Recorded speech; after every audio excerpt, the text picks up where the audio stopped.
Hi guys, je vous retrouve pour les infos sur The Walking Dead et notamment sur la suite de cette saison 10 qui n'est pas terminée. Je sais que c'est un petit peu compliqué de suivre tout ça, mais effectivement cette saison, il y a déjà 16 épisodes qui sont sortis, bon le 16e assez tardivement, et on a encore 6 épisodes à venir début 2021. Pour l'instant on n'avait pas trop de news et effectivement les news commencent à tomber sur ces 6 prochains épisodes. Notamment AMC a publié un teaser un petit peu particulier puisque dans ce teaser en fait il y a des extraits d'une répétition qui s'est faite donc à distance avec les acteurs. Cet épisode s'appellera Home Sweet Home et donc dans cette répétition on a des dialogues où les personnages annoncent à Maggie ce qui s'est passé pendant qu'elle était pas là et notamment ce qui s'est passé par rapport à Negan. Maggie va réagir à ça, alors effectivement c'est un peu spoilant donc je vais pas vous dire le contenu des dialogues. On sait également qu'on va savoir ce qui s'est passé pour Maggie pendant tout le temps où elle était pas là parce qu'effectivement on a dit bah oui que Lauren Cohan allait être dans les prochains épisodes, donc oui effectivement on aura cette espèce de flashback par rapport à Maggie parce qu'on se pose la question donc qu'est-ce qui s'est passé avec Georgie tout ça jusqu'au moment où effectivement on voit dans l'épisode qu'elle récupère la lettre, qu'elle apprend tout ça et qu'elle décide donc d'aider les communautés. Ce ne sera pas le seul flashback puisqu'il y a quelque chose que j'attendais énormément, beaucoup d'entre vous, toutes les personnes qui ont lu le comics et notamment les Here's Negan, parce que Here's Negan c'est vraiment quelque chose à part, c'est vraiment un one shot. Donc on avait la backstory de Negan qu'on attendait depuis très longtemps. Alors c'est vrai qu'ils ont fait en sorte qu'on parle un petit peu du passé de Negan dans les dialogues de différents épisodes, mais nous ce qu'on voulait vraiment c'était une vraie backstory, un épisode spécial Negan, peut-être un épisode même qui s'appelle Here's Negan en plus. Et donc se poser la question qui allait incarner la fameuse Lucille. Alors Lucille c'est le nom de sa batte, ça vous le savez, mais surtout c'était le nom de sa femme. Donc ça c'est quelque chose dont on avait entendu parler déjà il y a un moment, c'est le fait que Jeffrey Dean Morgan avait proposé à la production sa femme dans la vraie vie pour jouer Lucille, donc c'est-à-dire Hilary Burton. Alors moi je trouve ça assez cool parce que déjà il y a eu deux acteurs de One Tree Hill. Alors moi One Tree Hill c'est les frères Scott en français, donc je me suis dit bah ça fait une troisième actrice. Enfin, ouais, il y a une espèce de truc avec les frères Scott, c'est un peu marrant dans cette série. Et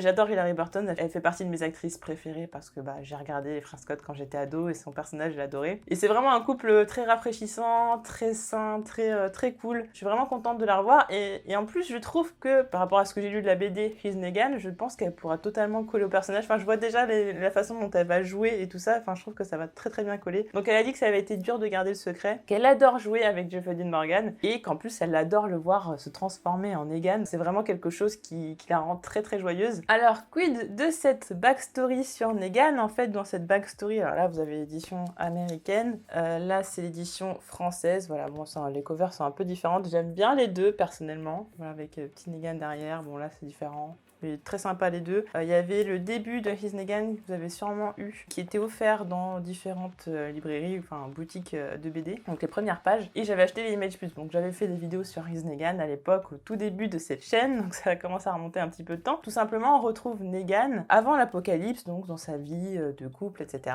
Donc il va se passer tout un tas de choses. On va avoir le passage à l'apocalypse, et après comment ça va se passer juste après l'apocalypse pour lui, jusqu'à qu'il rencontre certains personnages, tout ça.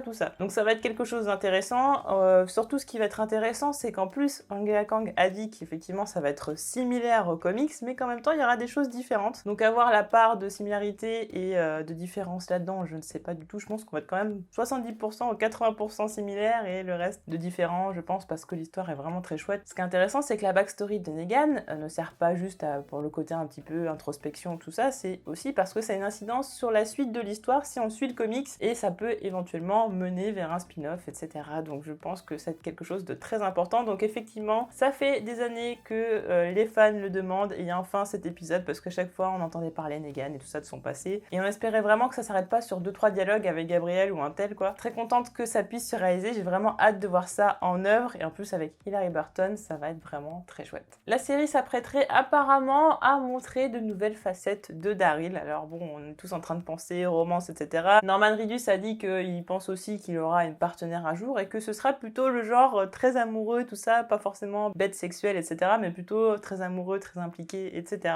On pense forcément à la romance, notamment par rapport au fait que Daryl et Carol vont quitter la série à la fin de la saison 11, vu que la série va s'arrêter, et ils vont avoir leur spin-off. D'ailleurs, c'est intéressant parce qu'on sait maintenant comment est venue l'idée de tout ça, puisque ce serait lors d'une discussion entre Norman Reedus et Angela Kang. Ça s'est passé lors du tournage du season finale de la saison 9. En fait, ils ont parlé de la suite, justement, de la série, notamment par rapport au personnage, et c'est là qu'est venue l'idée de faire un spin-off parce qu'à la base il était prévu que Carol et Daryl quittent la série mais reviennent par moment, coup-ci coup-ça. Le fait qu'ils disent bon bah on va prendre la moto puis finalement partir et puis oh bah finalement on va rester jusqu'au bout, en faisant comprendre, on va rester jusqu'à la fin de la série, une fois qu'on a eu l'info, on comprend un peu le truc. Donc oui, à la base, ils devaient partir et revenir de temps en temps. Finalement, il était décidé, quand ils ont eu leur discussion tous les deux, que finalement, il allait avoir un spin-off après la fin de la série. Du coup, Angela Kang est tombée d'accord aussi avec Scott Gimple et ça a été validé. Donc bon, j'ai l'impression que tout mène vers le fait qu'il y aurait une romance entre Daryl et Carol. C'est quelque chose que beaucoup de fans attendent. Personnellement, moi je m'en fiche. Daryl Connie c'était très bien aussi, mais du coup je le vois pas emmener Connie avec Carol dans une autre série. Enfin, je veux dire, en plus The Walking Dead se termine, donc le fait que The Walking Dead se termine, on peut pas ramener tous les acteurs dans un spin-off parce que sinon c'est plus vraiment un spin-off, c'est juste la suite de la série et c'est très bizarre. Donc bon. En plus, surtout, ce qui me fait beaucoup tiquer, c'est le fait qu'ils avaient prévu ça, alors que bon, alors je sais pas exactement quand est-ce qu'ils avaient prévu pour le fait qu'ils allaient partir et revenir, mais on aurait Eric qui était parti, on aurait eu Michonne qui était partie, donc en plus Daryl et Carol, ça faisait quand même beaucoup. Alors après Maggie, à ce moment-là, en plus, je pense qu'à cette époque-là, on savait pas trop si elle revenait définitivement ou pas, ça dépendait de sa série. Ça veut dire qu'on aurait eu tous les personnages principaux qui n'auraient pas été là. Moi, je trouve que ça aurait été casse-gueule, quoi. Franchement, ça aurait été très compliqué, parce que là, je me dis, même demain, ils faisaient des affiches The Walking Dead, je sais même pas qui ils mettent en avant. Gabriel, Rosita, Magna, enfin, je sais pas, enfin, c'est trop bizarre. Eugène, enfin, je sais pas, ça me semble invraisemblable de mettre 3-4 personnages qui sont plutôt secondaire du moins. Ça aurait été très très étrange. Je suis contente qu'ils aient pas été dans cette direction-là. Maintenant, le spin-off, j'attends vraiment de le voir parce que je sais pas du tout ce que ça peut donner. En tout cas, ils sont toujours en train de plancher sur Tales of the Walking Dead. Alors, pour vous redire, si vous n'aviez pas eu l'info, Tales of the Walking Dead, ce sera donc un autre spin-off, mais qui n'a rien à voir avec les autres, puisque ce sera un épisode centré sur un personnage, un duo ou certains personnages, mais ça peut être aussi tout un arc d'épisodes. En gros, ils ont donné des précisions là-dessus, ce sera un espèce de méli-mélo de choses, et même ils ont été jusqu'à dire qu'il pouvait y avoir vraiment des épisodes très différents sous différents formats, c'est-à-dire on peut avoir un épisode musical, un épisode comique et même un épisode animé. En gros, l'idée c'est vraiment de surprendre chaque dimanche soir les téléspectateurs avec une nouvelle histoire, avec de nouvelles choses. Donc bon, c'est vrai que le fait qu'ils aient parlé d'arc, moi ça me fait un peu tiquer parce que j'étais vraiment partie sur l'idée de un épisode, une histoire, que ce soit des personnages d'ailleurs qui sont morts et qui vont revenir par le biais de backstory ou autre, des personnages qu'on n'a plus vus pour X ou Y raison. Ça peut être vraiment pas mal de choses, mais justement, j'étais pas du tout dans l'idée il pouvait y avoir une suite d'épisodes ou je ne sais quoi, donc j'aime pas trop l'idée d'un arc. Je préfère vraiment l'idée d'un one-shot, voilà, un épisode, une histoire, tout comme on a dans plein de séries maintenant. Je trouvais ça vraiment cool pour pouvoir avoir un tas de possibilités, donc du coup, ouais, je me dis, ça va être vraiment un gros méli-mélo de choses. Ça peut être très intéressant parce qu'on va explorer des choses qu'on n'a pas du tout vues pour le moment, des situations très différentes, des personnages très différents, on va revoir des acteurs qu'on adore, ça c'est vraiment un truc qui me hype au maximum. Alors sûrement qu'ils vont nous donner peut-être des indications par la suite, mais bon, on risque d'avoir de grosses surprises au niveau des acteurs qui vont revenir, je pense. En tout cas, il y a une idée qu'a eu Greg Nicotero, et je trouve que c'est une idée qui est très intéressante. Ce qu'il voudrait, c'est réaliser un épisode où en fait on suivrait un zombie pendant l'apocalypse. Alors en gros, on verrait un personnage mourir au début de l'épisode, on verrait son corps sans vie sur le sol, et ensuite on le suivrait, cette personne qui s'est transformée donc en zombie, pendant l'apocalypse, on la verra être au contact de personnes et tout ça. En fait, tout simplement, on suivrait le parcours de ce zombie, voilà, que ce soit du moment où la personne elle est décédée, d'ailleurs comment elle est décédée, sa transformation et tout ça, et son parcours. Donc je trouve ça vraiment cool, c'est vraiment ce genre de choses qui sont faites parfois dans certaines séries qui veulent un petit peu sortir de leur carcan habituel, et je trouve que ça peut vraiment être cool parce que c'est vrai que bon, The Walking Dead, on a toujours dit, ce sont plutôt les survivants qui sont importants et tout, plus que les zombies mettent en danger les survivants qui ont des réactions X ou Y, et là du coup on va un peu à l'encontre du concept, mais c'est intéressant parce qu'on va quand même voir des situations où il y a des personnages qui vont être en danger et qui vont réagir par rapport à ce zombie qu'on aura suivi. Et ce qui est cool aussi là-dedans, c'est que comme on va suivre ce zombie pendant X temps, on va limite pas se prendre d'affection, mais voilà, on va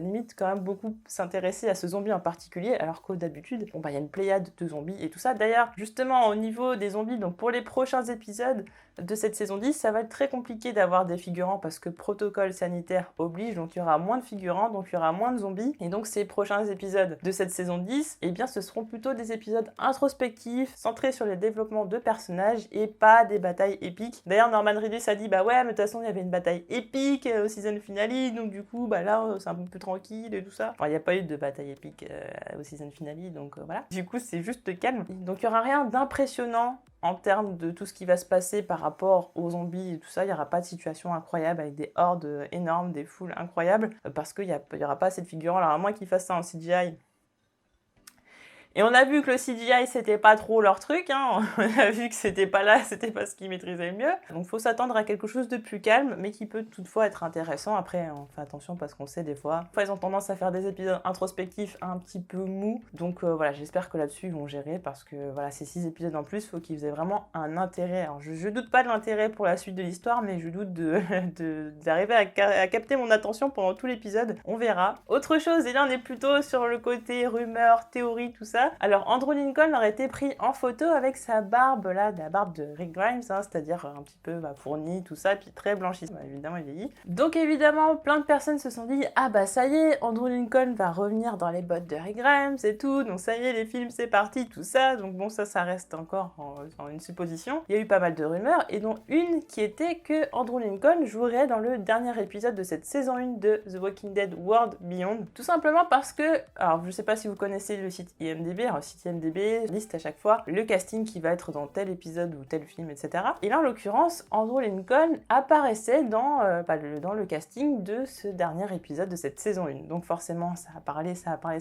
Sauf que IMDb, en fait c'est un petit peu comme Wikipédia ou d'autres plateformes où en fait les utilisateurs peuvent modifier les informations. Donc ça peut être tout simplement un petit plaisantin qui a fait ça pour pouvoir faire parler les gens. Et en plus on a l'acteur qui joue Félix dans The Walking Dead World Beyond qui a répondu à une question. On lui a posé la question: oui, alors avec qui t'as préféré jouer les scènes? Et il a répondu: Andrew Lincoln, avec un petit clin d'œil. Donc là, forcément, ça nourrit encore plus la théorie. Donc tout le monde s'est dit ah bah ouais, Andrew Lincoln dans la saison 1, tout ça. Malheureusement, ça a été démenti par AMC, mais je me pose la question si on ne pourrait pas quand même entendre la voix d'Andrew Lincoln, par exemple dans un talkie-walkie ou dans la radio ou quelque chose comme ça. Je pense que ça peut être un petit cliffhanger intéressant, et franchement, ça m'étonnerait pas du tout que ça arrive, et ça m'étonnerait pas du tout qu'en fait, c'était une information vraie qui était dans l'épisode, mais peut-être juste par le biais de sa voix. Donc en tout cas, ça a été démenti. Ça me donne un petit peu de frisson. Je me dis ça y est, peut-être les films, peut-être qu'on va le revoir et tout ça, parce qu'il manque beaucoup. Et non, en tout cas c'était cool quoi. J'étais limite repartie dans mon truc de théorie, tout ça, et bon non, ils m'ont coupé l'herbe sous le pied, ils me disent bon AMC, c'est pas cool. Donc voilà pour les news actuelles sur The Walking Dead. Alors c'est vrai que plus on avance vers la fin de l'année, et plus il y en a, donc je pense que je vous referai des vidéos régulièrement. Sur la suite de cette saison 10, on en sait plus sur la série Tales of The Walking Dead qui me hype beaucoup. J'espère que ça va vraiment être à la hauteur de mes espérances. Et est-ce qu'on en sait plus par rapport au film de Rick? Bon, peut-être, je sais pas, hein, ça reste quand même dans le flou. J'aimerais bien qu'on ait des nouvelles très vite, mais effectivement, on est obligé de suivre la série The World Beyond pour comprendre un peu plus. N'hésitez pas à me dire en commentaire ce que vous pensez de toutes ces informations, est-ce que ça vous hype ou pas du tout. Et on se retrouve très vite pour d'autres vidéos. Salut!